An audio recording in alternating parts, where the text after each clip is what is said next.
HinKhoj word of the day, adjourn.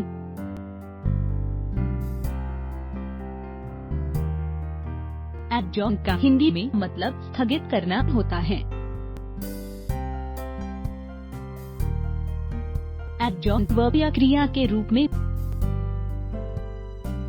synonyms of adjourn: prorogue, suspend, shelve, defer, put off, disperse. Antonyms of adjourn: convene, begin, proceed, inaugurate, continue. Example: Rajya Sabha got adjourned over Amit Shah's remark on Assam National Register of Citizens. उदाहरण: Assam national register of citizens को लेकर अमित शाह की टिप्पणी पर राज्यसभा स्थगित कर दी गई।